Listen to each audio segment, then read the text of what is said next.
से तलब हुई। अस्सलाम वालेकुम रहमतुल्लाहि वबरकातुहू।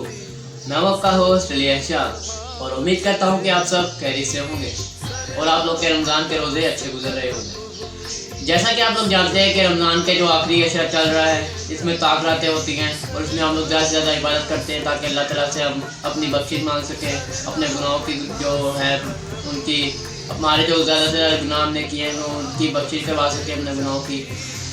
तो जो आज की वीडियो है वो भी इसी टॉपिक पर होने जा रही है कि जो आखिरी रमज़ान के 10 दिन है उनकी फजीलत के बारे में मैं आप लोगों को बताऊँगा इस वीडियो में।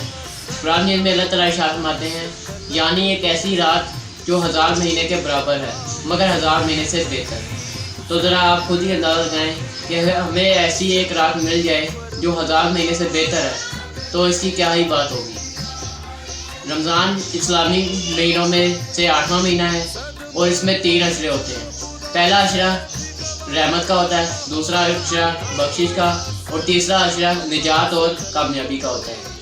तो अब मैं आप लोग से जो बात करने लगा हूँ ये रमज़ान का जो आखिरी अशरा चल रहा है इसकी जो अहमियत है उसके बारे में बताऊँगा और इसमें जो 2 बड़ी अहम चीज़ें हैं उनके बारे में बताऊँगा। एक तो शब कदर की रात होती है और दूसरा एतकाफ़ का एहतमाम किया जाता है इस आखिरी से।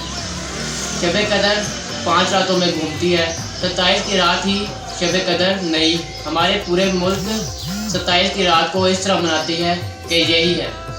हालांकि अल्लाह ताला ने इसको घुमा दिया है, कभी 23 को आती है ये रात, कभी 25, कभी 29 और कभी 21।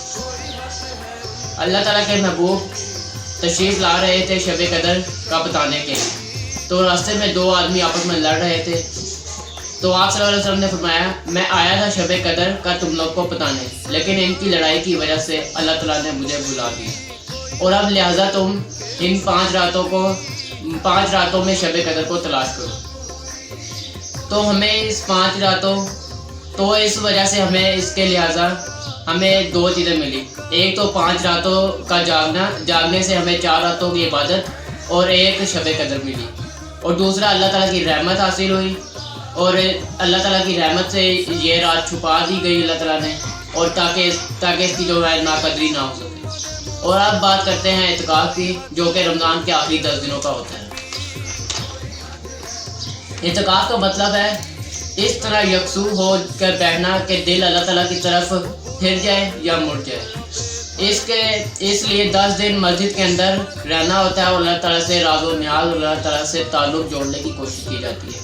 एतकाफ़ का मतलब है खिलवत में अल्लाह से ताल्लुक़ बनाना। अगर एतकाफ़ मजलिस बन जाए तो इसका कोई फ़ायदा नहीं, इसका जो सवाब है वो भी नहीं मिलता।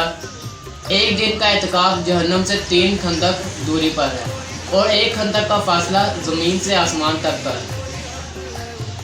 तो जो एतकाफ़ में बैठा बंदा उसके अगर उसका खाना पीना, अगर वो सो रहा है तो उसका जागना वो मतलब कि जैसे हम कहते थे ना कि काउंट किया जाएगा, उसका जो सोना है वो भी जागने में शुमार किया जाएगा।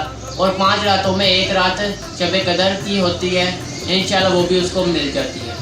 अल्लाह पाक हमें इस पर अमल करने की तौफीक नसीब फरमाए। उम्मीद करता हूँ कि आपको मेरी इस वीडियो से इन्फॉर्मेशन हासिल हुई होगी। तो मेरी जो ये वीडियो है इसको अपने और आगे से आगे जो मेम्बर हैं फैमिली उनमें शेयर करें और मुझे अपनी दुआ में याद रखिएगा। मैं भी आप लोग के लिए दुआ करूँगा और अल्लाह भैया इस बीमारी को जल्द से जल्द ख़त्म कर दे और मैं रमज़ान मुबारक का जो ये बाबरकत महीना है ये दोबारा से नसीब फरमाए। मुझे अपनी दुआ में याद रखिएगा।